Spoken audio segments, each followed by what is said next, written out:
बिस्मिल्लाहिर्रहमानिर्रहीम। अस्सलाम वालेकुम जी। उम्मीद करता हूँ सब खैरियत से होंगे। तो हमारा था chapter second kinematics, class ninth. और इससे पहले आप लोगों ने वेलोसिटी और एक्सेलरेशन पढ़ लिया था, उसकी टाइप्स पढ़ ली थी। आज जो हमारा टॉपिक है वो है जी ग्राफिकल एनालिसिस ऑफ मोशन। ठीक है। तो इसमें हमारा सबसे पहला जो टॉपिक है वो है स्लोप ऑफ ग्राफ। तो इससे पहले कि स्लोप ऑफ ग्राफ क्या होता है, सबसे पहले ये पता होना चाहिए कि ग्राफ है क्या चीज़। तो मैंने यहाँ पर लिखा है, ग्राफ हमें रिलेशनशिप बताता है दो फिजिकल क्वांटिटीज़ के दरमियान। ठीक है। ग्राफ जिस वक्त हम लोग बनाते हैं, और ग्राफ में ये याद रखिएगा कि एक वर्टिकल लाइन होती है जो कि वाई एक्सिस को रिप्रेजेंट करती है, और एक्स एक्सिस पे एक हॉरिजॉन्टल लाइन होती है। ठीक है। और इसमें हमारे पास दो कंपोनेंट होते हैं, एक डिपेंडेंट होता है और एक इंडिपेंडेंट होता है। जो डिपेंडेंट होता है वो इंडिपेंडेंट पे डिपेंड करता है, यानी जैसे ही हम लोग चेंज लाते हैं किसी एक वेरिएबल में, तो दूसरे वेरिएबल में चेंज आता रहता है। तो यहाँ पर मैंने लिखा है कि वेरिएबल क्या होते हैं, जिसमें हम लोग चेंज ला सकें ऐसी क्वांटिटी, वो हमारे पास वेरिएबल्स होते हैं। ठीक है। हम लोग अभी ग्राफ बना के देख लेंगे कि डिपेंडेंट इसमें क्या है, इंडिपेंडेंट क्या है, और वेरिएबल क्वांटिटीज़ क्या होती हैं उन जिनमें चेंज लाते हैं। ठीक है। तो आपको ये पता चल गया कि ग्राफ है क्या चीज़। तो अब हम लोग आते हैं कि स्लोप ऑफ ग्राफ की तरफ, कि स्लोप ऑफ ग्राफ क्या है। तो स्लोप ऑफ ग्राफ जो है, इसमें हम लोग क्या करते हैं, vertical coordinate difference divided by horizontal coordinate difference. इसका मतलब ये है कि जो वर्टिकल कंपोनेंट होता है वाई एक्सिस पे, इस पे जो कोऑर्डिनेट्स हमारे पास आते हैं, जिस तरह से मैंने यहाँ पर लिखा हुआ है y2 माइनस y1। ठीक है। इसको ऊपर लिखेंगे, और जो एक्स एक्सिस पे जो कोऑर्डिनेट बनेंगे, जिस तरह से ये हमारे पास फाइनल है और इनिशियल, फाइनल माइनस इनिशियल, तो इसको डिवाइड करेंगे, इन दोनों को डिवाइड करेंगे तो हमारे पास इस ग्राफ का स्लोप निकल आएगा। तो अब इस मकसद के लिए क्या करना है, सबसे पहले हम लोगों ने दो पॉइंट्स इस ग्राफ बना के दो पॉइंट्स वहाँ पर लोकेट करने हैं। एक P1 मैंने लिख लिया और एक P2 लिख लिया, P1 और P2 पॉइंट कर दिया।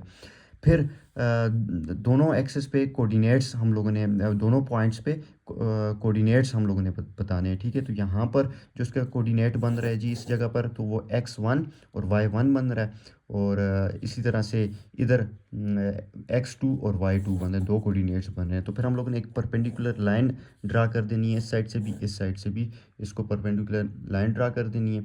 फिर जो कोऑर्डिनेट्स हमारे पास आए हैं, एक्स एक्सिस के कोऑर्डिनेट्स, जो एक्स एक्सिस के कोऑर्डिनेट्स हैं और वाई एक्सिस के कोऑर्डिनेट्स हैं, उनका डिफरेंस ले लेना है। डिफरेंस का मतलब है को कि उनको हम लोगों ने माइनस कर देना है। जो फाइनल होगा और इनिशियल होगा उसको माइनस कर देंगे। जो वाई एक्सिस पे आ रहा था तो y2 और y1 आ रहा था, इसका हम लोगों ने सब्ट्रैक्ट कर दिया, माइनस ले लिया, यानी डिफरेंस ले लिया। इसी तरह से एक्स एक्सिस पे भी x2 माइनस x1 कर दिया। अब स्लोप के लिए स्टार्ट में भी पढ़ा था कि वाई एक्सिस पे जो कोऑर्डिनेट्स होंगे उनका डिफरेंस लेंगे, डिवाइडेड बाय जो एक्स एक्सिस पे कोऑर्डिनेट्स होंगे उनका डिफरेंस लेंगे और डिवाइड कर लेंगे। तो स्लोप का फार्मूला बन जाएगा Y del Y divided by del X. तो y2 माइनस y1 और x2 माइनस x1। तो इस तरह से आप लोग डिवाइड करके स्लोप निकाल सकते हैं। ठीक है। अच्छा जी, इसके बाद जो टॉपिक है वो है डिस्टेंस टाइम ग्राफ। ठीक है। तो डिस्टेंस टाइम ग्राफ हमें क्या देता है, स्पीड देता है। ठीक है। हम लोगों ने पढ़ा था v is equals to by T ना, v is equals to S by T या s is equals to V T. ठीक है। यहाँ से हम लोग अंदाज़ा लगा लेते हैं कि s डिस्टेंस है, v वेलोसिटी या स्पीड है, और आगे टाइम है। ठीक है। अगर वेलोसिटी मालूम करनी हो तो हम लोग इस तरह से डिस्टेंस ओवर टाइम लेंगे, तो फिर हमारे पास वेलोसिटी या स्पीड आ जाती है। तो यही बात है कि यहाँ पर हमारे पास डिस्टेंस होगा और टाइम होगा, दो चीज़ें होंगी, तो हमें क्या मिलेगा जी, स्पीड मिलेगी। तो इसमें हमारे पास मैंने तीन ग्राफ यहाँ पर ड्रा किए हैं। ठीक है। तो इसमें हम लोग देखेंगे कि ये ग्राफ क्या बता रहा है, ये क्या बता रहा है, और ये क्या बता रहा है। तो जो वर्टिकल कंपोनेंट है उस पे मैंने डिस्टेंस ले लिया और डिस्टेंस को डिनोट कर दिया एस के साथ। ठीक है। और डिस्टेंस किस में मेजर किया जाता है जी, मीटर में मेजर किया जाता है। और जो हॉरिजॉन्टल कंपोनेंट है उसमें मैंने ले लिया टाइम टी, यानी सेकंड में हम लोगों ने टाइम ले लिया। अब जैसे जैसे हम लोग टाइम में चेंज लाएंगे, ठीक है, ये इंडिपेंडेंट क्वांटिटी है टाइम, और वो डिपेंड कर रहा है, डिस्टेंस डिपेंड कर रहा है टाइम पे। जैसे जैसे टाइम में हम लोग चेंज लाते जाएंगे तो देखते जाएंगे कि डिस्टेंस में क्या चेंज आ रहा है, और फिर उस एतबार से हम लोग स्पीड मालूम कर सकते हैं। अब ये बताएंगे कि इसमें स्पीड पे क्या फ़र्क पड़ रहा है। तो देखें, सबसे पहले बॉडी यहाँ पर ज़ीरो टाइम था हमारे पास, 0 सेकेंड, फिर उसके बाद 5 सेकेंड, फिर 10 सेकेंड, यानी 5 के इंटरवल के बाद हम लोग आगे जाते जा रहे हैं। तो यहाँ पर अगर फर्स्ट करें आपके पास 20 सेकेंड टाइम है, और बॉडी उसी डिस्टेंस पे है 30 यहाँ देखें कांस्टेंट है, उसमें कोई चेंज नहीं आ रहा। और इंटरवल भी हमारे पास 5 इंटरवल इंक्रीज़ करते जा रहे हैं, यानी टाइम बढ़ता जा रहा है, लेकिन वो डिस्टेंस उसी पे खड़ी है, बॉडी अपना डिस्टेंस चेंज नहीं कर रही। तो इसका मतलब है कि ये आपके पास ज़ीरो स्पीड इसको आप कह सकते हो, ठीक है। तो यानी इसका ये मतलब है कि टाइम इज़ पासिंग, टाइम गुजर रहा है, and no change in the distance seen, आपको डिस्टेंस में कोई चेंज नज़र नहीं आ रहा। वो 30 मीटर पे खड़ा है, टाइम गुजर रहा है और डिस्टेंस में हमें कोई चेंज नहीं आ रहा। तो it means the body is at rest, body किस में है जी, रेस्ट में, since there is no slope और नो स्पीड, ठीक है। तो इसका मतलब है स्पीड ज़ीरो होगी और बॉडी आपके पास रेस्ट में है।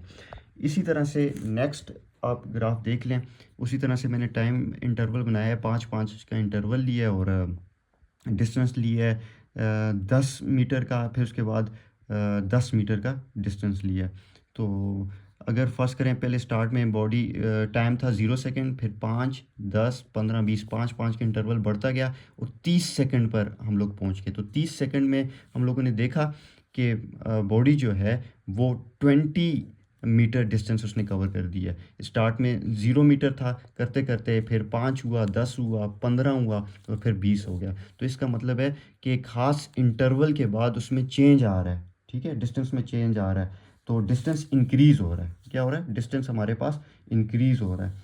तो जो यहाँ पर स्लोप बन रहा है वो स्लोप कांस्टेंट है और इसका मतलब है कि ऑब्जेक्ट मूव कर रहा है। तो इसे हम कहेंगे कि यूनिफॉर्म, यहाँ पर यूनिफॉर्म स्पीड है, ठीक है। यूनिफॉर्म स्पीड का मतलब है कि एक ख़ास और सेम इंटरवल के बाद उसमें चेंज आ रहा है और इंटरवल के बाद वो डिस्टेंस में इंक्रीज़ आ रहा है, तो इसका नाम दे दिया यूनिफॉर्म स्पीड का।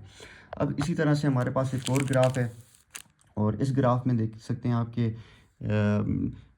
इस ग्राफ में जैसे ही आपने यहाँ पर एक नोट किया कि 5 के इंटरवल तो मैंने दिए है, लेकिन फ़र्ज़ करें यहाँ पर हमारे पास 15 है और यहाँ पर 20 है और यहाँ पर मैं कह देता हूँ कि 40 है। अच्छा, तो जैसे जैसे टाइम गुजर रहा है और उसमें चेंज आता जा रहा है, डिस्टेंस में चेंज आता जा रहा है। स्टार्ट में 10 था, 15 था, 20 था, अब देखें 20 के बाद फ़ौरन 40 मीटर का उसने डिस्टेंस कवर कर दिया। इसका मतलब है कि इसमें यूनिफॉर्म चेंज नहीं आ रहा, इसमें हमारे पास वेरिएबल चेंज आ रहा है स्पीड में।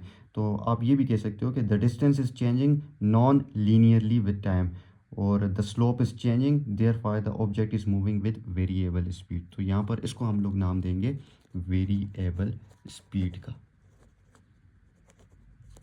ठीक है। अच्छा जी, इसके बाद हमारे पास है स्पीड टाइम ग्राफ है। तो स्पीड टाइम ग्राफ हमें क्या देता है जी, वो हमें एक्सेलरेशन देता है, ठीक है। स्पीड टाइम ग्राफ हमें एक्सेलरेशन देता है। तो एक्सेलरेशन क्या होती है कि change in velocity with respect to time. तो यहाँ पर आप देख सकते हैं कि उसी तरह से मैंने ग्राफ बनाया, हॉरिजॉन्टल मैंने टाइम को रखा और वर्टिकल मैंने यहाँ पर स्पीड रख दी, यानी वेलोसिटी रख दी। अब एक ख़ास इंटरवल 5 सेकंड के इंटरवल के बाद मैं देखना चाह रहा हूँ कि क्या फ़र्क आ रहा है। तो वो बॉडी 30 मीटर पर सेकंड पे ही खड़ी है, ठीक है। यहाँ से 0 से लेकर 15 तक वो 30 मीटर पर सेकंड पे ही खड़ी है। इसका मतलब है कोई एक्सेलरेशन, कोई स्पीड में, वेलोसिटी में चेंज नहीं आ रहा, तो इसका मतलब एक्सेलरेशन हमारे पास 0 है। फिर उसके बाद आगे देखें कि उसी तरह से 5 इंटरवल के बाद मैं दोबारा नोट करता हूँ तो देखता हूँ कि एक कांस्टेंट यानी यूनिफॉर्म उसमें चेंज आ रहा है 5 इंटरवल के बाद, तो इसलिए मैंने इसको नाम दे दिया यूनिफॉर्म एक्सेलरेशन का। इसी तरह से थर्ड ग्राफ में आप देख सकते हैं कि इंटरवल मैंने 10 का इंटरवल रखा है टाइम में और फिर उसके बाद यहाँ पर 10 है, 20 है, 25 और 25 के बाद फ़ौरन से 40 पे चला जाता है। तो इसका मतलब है कि ख़ास इंटरवल के बाद इसमें चेंज नहीं आ रहा, और चेंज तो आ रहा है लेकिन एक्सेलरेशन भी प्रोड्यूस हो रही है, लेकिन एक ख़ास इंटरवल नहीं है, स्पेसिफिक इंटरवल नहीं है, यूनिफॉर्म इंटरवल नहीं है। तो इसको नाम दे दिया वेरिएबल एक्सेलरेशन का, ठीक है। अच्छा, इसके बाद हम लोग बुक की तरफ चलते हैं। तो ये आपका टॉपिक था graphical analysis of the motion. तो हम लोगों ने ये डिस्कस किया और देखा कि स्लोप कैसे मालूम किया जाता है। तो स्लोप हम लोगों ने कहा कि जो वर्टिकल कंपोनेंट होता है उसको आपस में माइनस करना है और फिर हॉरिजॉन्टल कंपोनेंट को डिवाइड कर देना है, तो हमारे पास स्लोप निकल आएगा। फिर उसके बाद डिस्टेंस टाइम ग्राफ देखा, तो उसी तरह से हॉरिजॉन्टल टाइम को लिया, वर्टिकल डिस्टेंस को लिया और फिर हम लोगों ने देखा कि वो वर्क के लिहाज से उसमें डिस्टेंस में क्या चेंज आ रहा है, और 3 ग्राफ हम लोगों ने डिस्कस किए। तो वो 3 ग्राफ ये थे।